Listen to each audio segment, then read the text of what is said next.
perusahaan masih melihat kawasan CBD itu sebagai sentral bisnis dan komersial di Jakarta. Jadi kalau dibilang mulai ditinggalkan mungkin nggak sepenuhnya benar juga ya. Maksudnya memang terjadi pengurangan tingkat hunian di gedung perkantoran di daerah CBD di mana sebagian perusahaan atau tenan memang berpindah ke gedung lain atau ke lokasi lain yang lebih murah.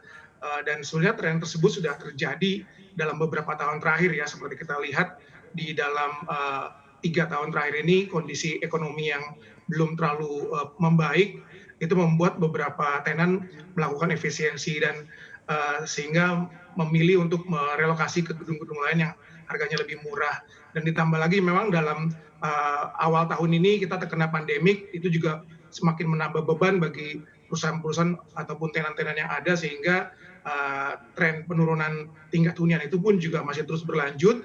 Apalagi kalau kita melihat masih banyak gedung-gedung baru yang masuk ke pasar ya, yang membuat tenan-tenan itu tertarik untuk berpindah ke gedung-gedung baru tersebut yang kualitasnya lebih baik, tapi harganya ditawarkan lebih murah gitu. Jadi kurang lebih seperti itu gambarannya.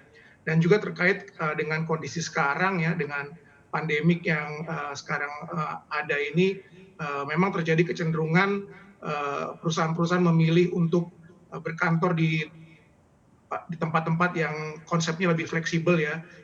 Contohnya co-working space tadi itu ya, di mana sebagian tenan-tenan atau perusahaan-perusahaan mulai melirik untuk mempertimbangkan memakai kantor yang fleksibel, dan salah satunya adalah menggunakan jasa dari co-working space. Iya Pak Anton, Anda katakan tadi ini penurunannya sudah terjadi selama 3 tahun terakhir begitu. Lalu apakah karena pandemi ini tidak semakin signifikan begitu penurunannya? Ya, oke. Jadi dalam 3 tahun terakhir, 3-4 tahun terakhir itu memang terjadi penurunan yang cukup drastis ya.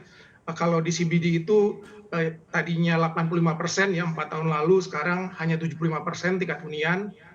Sementara di daerah non CBD yang ketika peaknya tahun 2015 itu 90%, sekarang hanya 73%. Nah, ketika pandemik berlangsung sejak awal tahun, tadinya kita berharap ada terjadi recovery, karena tahun lalu kita melihat ada tren kenaikan permintaan ya. Jadi kita melihat ada gejala tingkat hunian mulai membaik, tetapi ya awal tahun kita dihajar sama pandemik, sehingga recovery yang tadinya diharapkan pasar sedikit terhambat. Jadi kita melihat sekarang ini mulai kembali tingkat huniannya kembali menurun ya.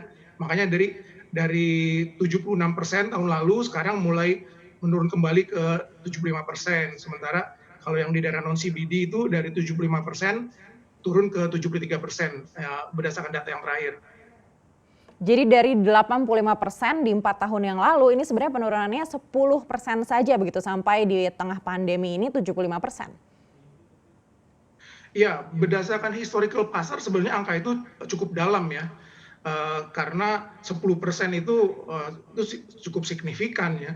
Memang salah satu kontributor utama dari penurunan tingkat hunian ini, di mana memang dalam 3-4 tahun terakhir pasokan yang masuk ke pasar itu sangat banyak sekali ya. Di daerah CBD itu hampir 2 juta meter persegi yang masuk ke pasar dalam kisaran 4-5 tahun terakhir, dan ke depan juga kita melihat masih akan banyak pasokan yang masuk ke pasar